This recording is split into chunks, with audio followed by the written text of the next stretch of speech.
Lopez wants it away. And it's hit deep to left center. Andrew Jones on the run. This one has a chance. Home run! Mike Piazza and the Mets lead 3-2. Bartolo has done it! The impossible has happened! This is one of the great moments in the history of baseball. Ladies and gentlemen, Mets fans of all ages, here is your host, Nick Durst. Hello, Mets fans. Nick Durst here. We are back once again for another episode of Bleav in the Mets. And right now, unfortunately, during the season, there is not a lot to believe in. They're grinding it out here. The dog days of summer are behind us. Now it's the end of the fall. Pretty soon, everyone can exhale, breathe a big sigh of relief. And right now, they are just kind of going through the motions. The players are still trying, though. They're trying on the field. Interesting quote the other night where the Mets played the Nationals, which is the last team they're going to play this season with a losing record. So the Mets are really going to impact the pennant race for sure. But Gary Cohen, the Mets play-by-play announcer, he was talking about a conversation he had with Buck. And Buck mentioned something along the lines how, you know, they're going to got to play the games against losing teams different than the teams that have a winning record because they owe it to the other teams in the league to play hard against the winning record teams. So basically, they asked Buck, what does that mean? What did you do differently here? And he said, well, maybe Brett Beatty wouldn't have gotten the start tonight. On that night, he was starting against the lefty, and Beatty's a left-handed hitter. So who knows if maybe there's something there, but I personally, as a Mets fan, would like to see the young guys just play, see what they got. There's really no point here in trying to play a righty versus lefty, lefty versus righty matchup at this point in the season. It does not matter. And the Mets here, last year, good season, top of the standings, top wild card team. This year to last place, and hopefully next year back to first. So joining me now, somebody who knows about going from the playoffs to worst to first, former big league catcher, Ryan Lavarnway. Ryan, welcome to the show. And how do you relate to what I kind of just said there back to your Red Sox days where you can't be rookie season, you made the playoff push. Next year, last place, following season, World Series. Yeah, and then again, last place in the division the year after that, Nick. Thanks for having me today. I can relate 100% to what the Mets are going through right now. They came into the season with high expectations, a lot of pressure, big contracts, an ownership team and a fan base that believed in them, and then they couldn't get it done for whatever reason. And that's the magic bullet that everyone is always looking for, right? Is how do you guarantee yourself a winning season? How can you buy a World Series? The Yankees have been trying to do it for 20 years. The Mets ownership did everything you would have asked them to do this year, and it just didn't work out.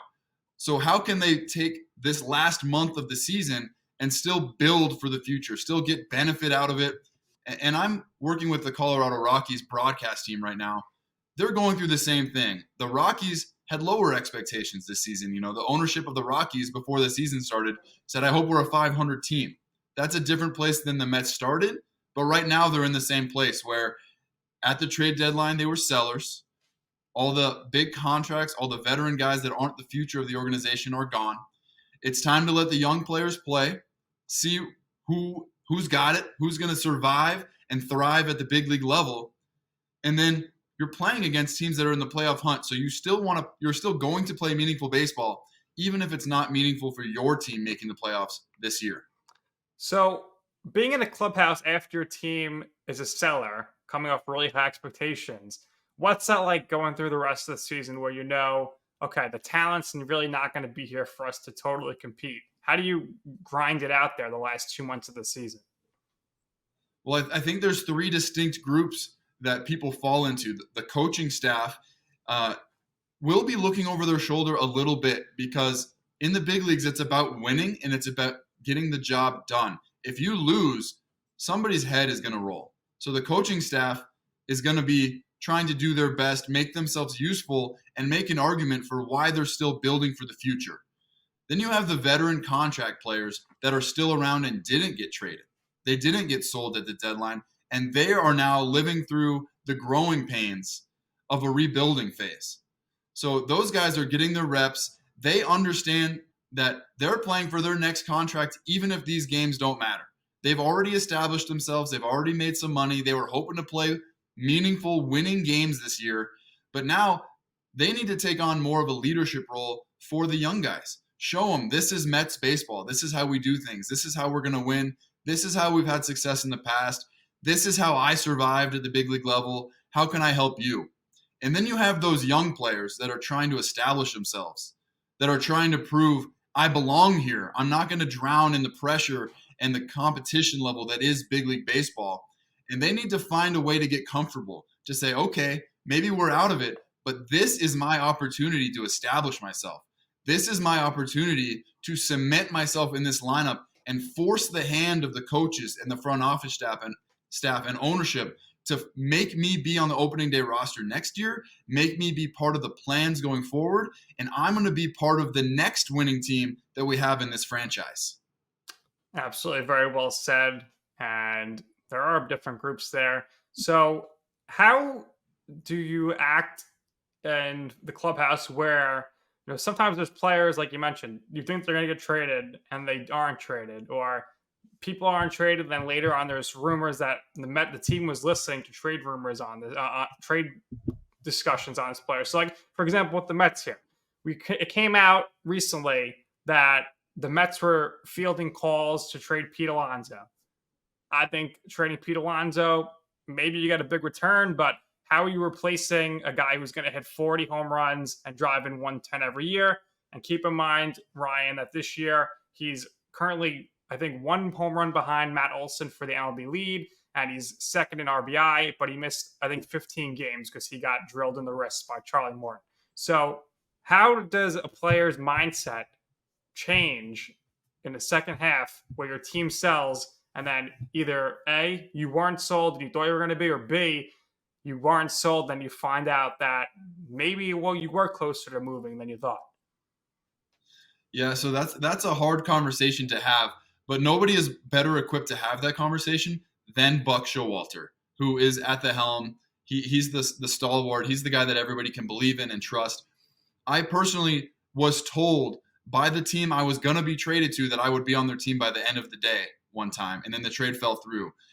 There was a second time later in my career where it was leaked that I had been in trade talks and that they had been negotiating for me. And my personal experience with it was that I felt, a little bit blindsided, a little bit betrayed, but it's something where you feel like you're part of something. You feel like you're a part of this organization.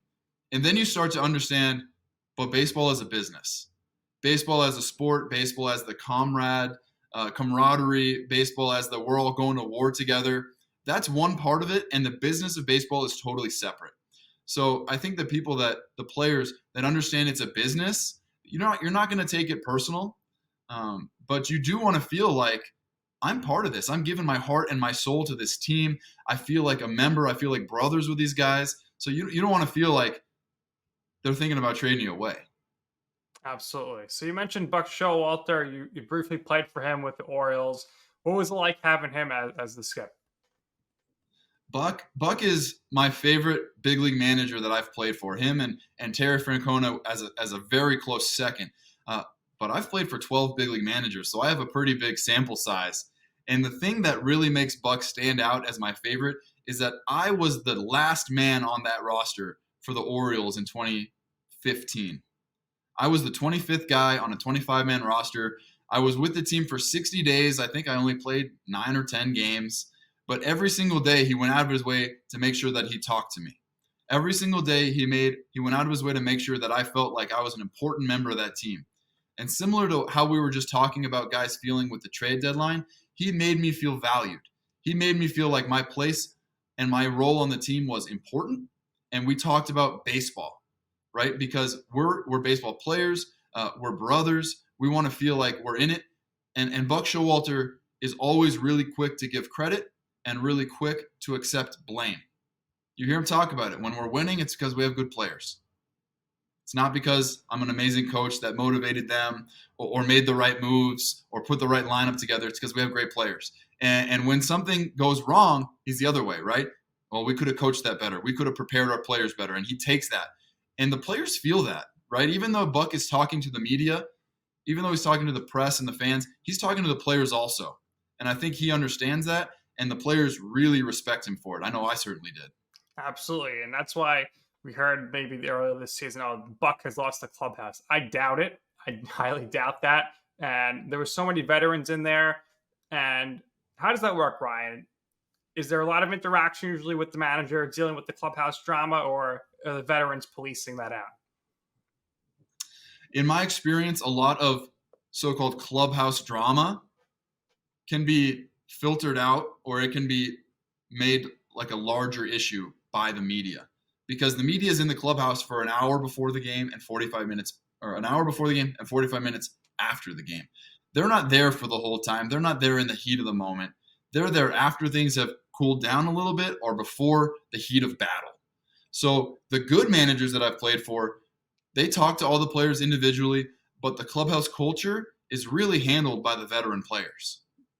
Absolutely. Okay. So the Mets, they had a lot of veterans, some really big veterans with some major aura in the Max Scherzer and Justin Verlander, Lindor, the leader as well. And right now they're kind of in this transitional phase. I think Alonso, to me personally, is the captain, so to say. I think it's a little overblown when they said he's a captain in baseball. But, there's usually, I would think there's a bunch of guys that kind of lead the way. And there's different guys for different groups of people, right? So you have the people from this background, that background, and everybody goes to their different type of leader. Is that kind of how it works in there? Yeah, there's the language barrier piece of it. There's the Spanish speakers. What I would imagine Lindor is the leader of that group. I don't want to explain it like it's cliquey, because big league locker rooms are not cliquey. But if you speak Spanish as your first language, you're going to naturally gravitate towards the guys that speak your language first. Pete Alonso might be the leader for the English-speaking guys. And Alonso and Lindor are going to be aligned. They're going to be pushing the same agenda, which is Mets baseball, which is winning baseball games and going forward and building a franchise that is going to have sustainable success. So as far as success goes for this franchise, I think if they want to succeed next year, I want to see Buck Showalter back. Last year, we saw Dusty Baker win his World Series. The only person left that really needs to go in now is Buck Showalter. He's always been ahead of the curve with things, as you mentioned, gets you guys very prepared. Do you think that Buck would want to potentially stick around for a few more years here if it's not going to be a win now type of team? Or do you think maybe he's going to say, all right, I'll move on? I personally think that due to his age, he's probably going to say, I'll stick it out here. But we saw with your Orioles, eventually they went to that tank mode, which is paying off now because the Orioles are the best team in baseball. And he was like, I'm not doing this on new TV for a while. But it took a while to get back in the game with the Mets. Well, I think that's a better question for Buck, right? And I don't know if he would give you a straight answer or if he would give you the politically correct answer until he makes his decision. But what I know about Buck Showalter is that he loves baseball. He loves being in competitive environments and playing to win and supporting his guys. So I don't expect the Mets to go into full tank mode the way that Orioles did. It's a very different market, and New York is never going to live for that. They're not going to accept that. And your ownership has shown that they have deep pockets. If they need to go make a move, they need to go buy some players, they can do it. So I don't expect the Mets to take a downturn as deep or for as long as what the Orioles did. But if we're using the Orioles as an example, you can see how quick, once it bottoms out, it can bounce back really quick and really, really high all the way to the top. Absolutely. So a piece that the Mets, at least we know, have in place here moving forward is Kodai Singh. I know you did one of his games earlier this season, watching him when they pitch against the Rockies. He was better than advertised. He's become an ace. Right now, he's third in the NL in ERA. I know you see a lot of NL West games. Where would you vote here as far as Rookie of the Year? Would you go Senga or would you go Corbin Carroll because he's an everyday player? That's the debate, right? Is can you give a pitcher one of these all-encompassing awards? I know Justin Verlander won the MVP a few years ago. Kodai Senga has meant a lot to the Mets, but he's meant a lot to the Mets every fifth day. 30-plus games a season. And Corbin Carroll is affecting the game every game. You know, the Rockies just played the Diamondbacks. I was broadcasting the game last night, and in the third inning, Corbin Carroll made a catch on a ball in right field that would have put the Rockies ahead 8-1. Instead, he makes that catch on defense. It was a 340 expected batting average. He makes this catch. He's running 23 miles per hour. He covers 52 feet in a matter of seconds. The Rockies had an 87.7 win percentage at that point. If that ball drops, it would have been over 90%. The Diamondbacks came back to win that game. Yeah. And that's something that you're not even going to notice that Corbin Carroll did at the end of the season. You're not even going to notice that he made the plays on defense. You're going to talk about his offense, his stolen bases, his RBIs, his runs scored, his production. But he's affecting the game in that way. So to me, you have to give it to Corbin Carroll, especially if he came out of the game after being hit by a pitch yesterday. If he stays healthy and he continues the games, I think you got to give it to Corbin Carroll. Yeah, Carroll has been great early on in the season. People were thinking maybe MVP, like Ichiro. Diamondbacks have fell back a little, but he's having a fantastic season. Looks like one of the big bright stars of the future here. Senga, obviously, he's a little older. He's 30, but it looks like he's going to be a star here, a fixture for years to come. Wouldn't be surprised if next year he gets even better. Now he has a whole year of experience, and maybe he does become that ace. Maybe he does become the best pitcher in the NL. Curious to hear your thoughts on here. I mean, obviously, not in this scenario, but Senga here, he's going to be there in the rotation. Now the Mets, they're rumored to maybe go after Yamamoto from Japan, who is apparently even better than Senga. And then obviously Ohtani's a free agent. So we talked about this on this podcast with Dexter Henry from the New York Post. And he said, perhaps, maybe players who are like-minded backgrounds or same cultures in the past want to play together. We do see it at times with these guys from Dominican or Puerto Rico. Last year, Lindor was really trying to get Correa to join the Mets.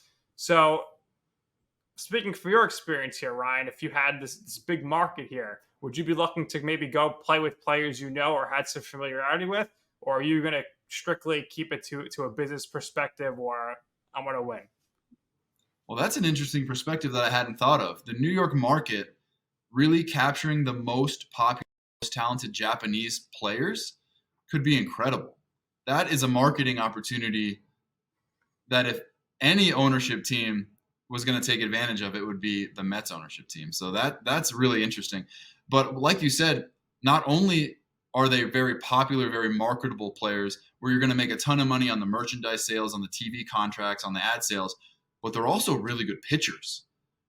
And I think ultimately the front office, when they're looking to fill their rotation and they're looking to fill their lineup, they're looking more at who are the best players. So if you want to bring in Ohtani, I think you're going to have to back up the Brinks truck, because even if he's just hitting for 1 year, maybe he's just pitching out of the bullpen. Who knows how he's going to come back from this second surgery. But I'm in love with this idea right now. All right, let's make it happen, Ryan. Feel free to float it out if you're doing some off-season shows this year. But I think that's the way you kind of go about it. Obviously, Steve Cohen's got the money, but then you hear, okay, Ohtani doesn't want to play on the East Coast. So maybe he does want to play because of those reasons. He can play with other Japanese players, plus the money. So maybe if all things are equal, that could maybe be a difference point. Again, Yamamoto, he's going to come from Japan next year. He's going to be posted in the offseason. He is basically their equivalent of the Cy Young 3 times. His ERA is about 2.14. So we'll see if that happens there. Again, Steve Cohen has the money, but according to Max Scherzer and from Billy Epler to him, is that they're not really going to be looking to spend that much money this offseason. We'll see how that impacts. But Ryan, for you, let's put you in a position here. Let's say you're coming off a huge year. You're going into free agency for the first time. Is your first call to your agent going to be call Steve Cohen? Because I think that's what I would say to my agent. Call Steve Cohen. Let's see how much money we can get. Or at the very least, let's start getting the money up there, get the bidding up, and start it at the ground floor with what Steve Cohen has to offer. Doesn't it? Well, when I was playing, there was never an owner like Steve Cohen.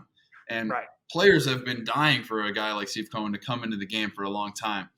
Generally, the way that the free agent market works is on the day that free agency opens, you turn your phone on and you hope that you get incoming calls.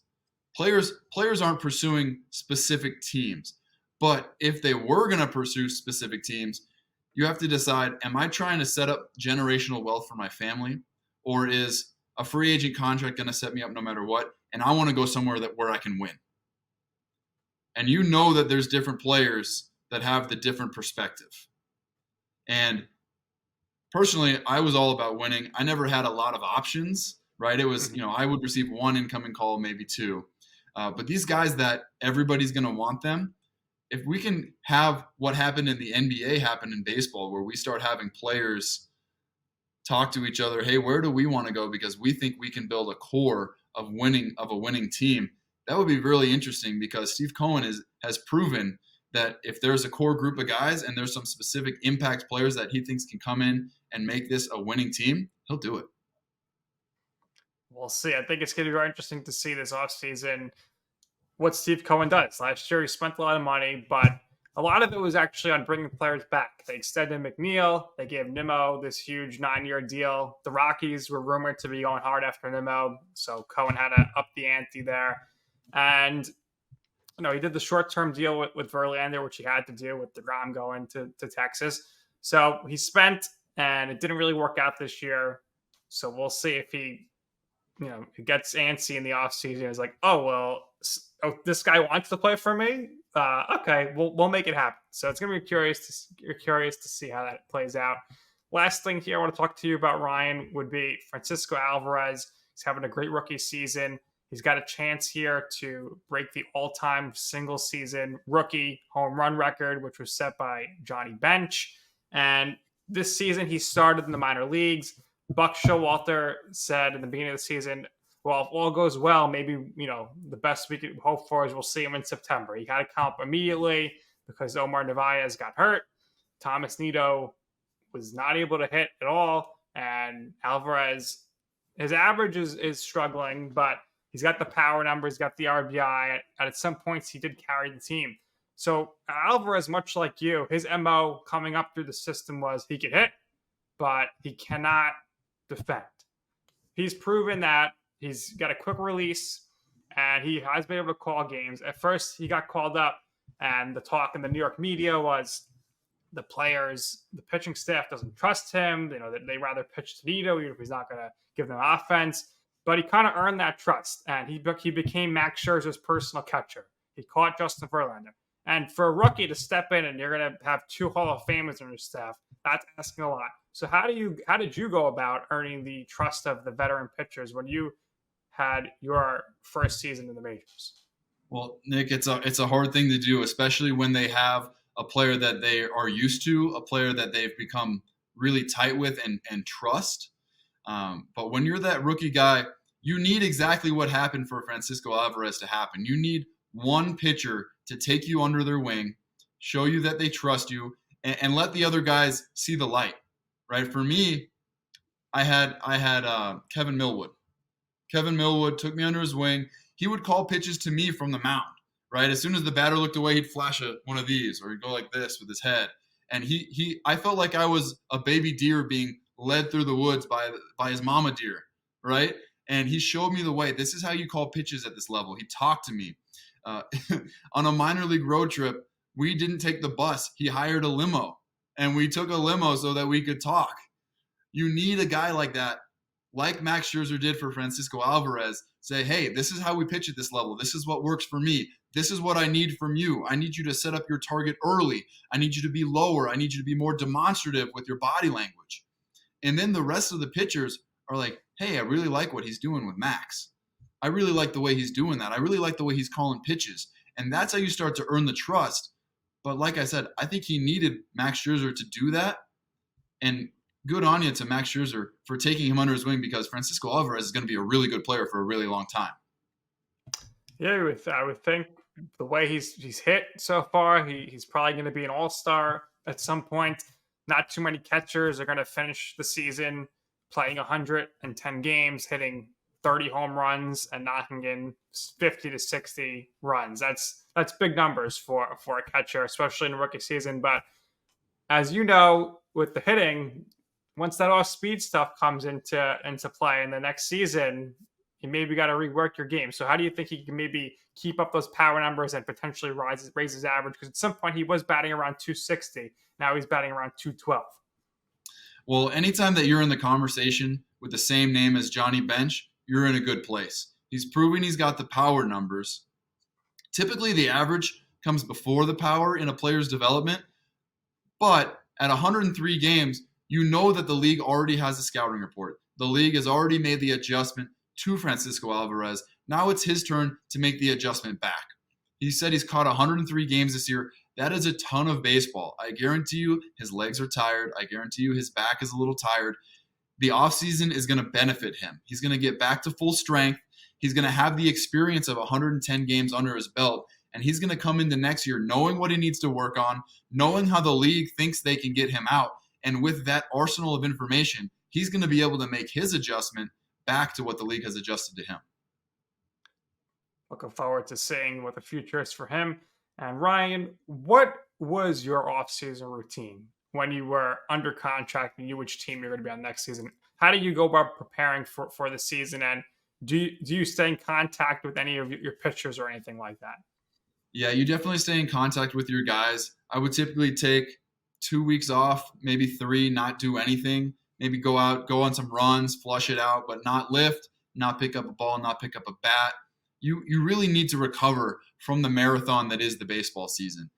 And then when November comes around, I've been watching playoff baseball. I was locked in mentally, but now my body's recovered. Now I start to miss it. Now I start to feel a hunger and a desire and that fire burning inside me to get ready for the next year and to be better. There was 1 year where I didn't take any time off. I ended up feeling injured the whole next year. So you got to give yourself some time to recover physically. And then once that inkling starts to hit you where now it's go time, you start to build up the weights. You start to build your arm back into shape. You start to take your swings. And normally around Christmas, you start to hit it a little bit harder because now we're 6 to 8 weeks out from spring training. It's go time. There you go. All right. Well, we're getting towards the time here of the off season. Only a few weeks left in the regular season, and then we got the playoffs, and it should be a good playoffs. I think there's a lot of teams in it this year that could potentially win it all. Very balanced competitively, especially in the AL. I think in the NL, if it's not the Braves or Dodgers, I think many teams would be surprised, but we were surprised last year with the Phillies and the Padres making their runs, so we'll see how it all plays out. Ryan, this has been great. Thanks so much for your time. Let everybody know where they could find your stuff, and you are an author. You have a new book that came out, so let everybody know about that as well. Yeah, well, thanks, Nick. You can check out all my updates on my Instagram at @Lavarnway or on my website, RyanLavarnway.com. My new kids book is called Baseball and Belonging, available anywhere you can buy books online, or if you want a signed copy, get it through my website, RyanLavarnway.com. All right, there you go, everybody. Check that out ASAP. You're not going to regret it. And make sure you're following us on all social media platforms at Bleav in the Mets, at BLEAVINTHEMETS. I am on Twitter at Nick_Durst and on Instagram at Nick's Food and Stuff. And that is going to do it here for this episode of Bleav in the Mets. Until next time, everybody, let's go Mets.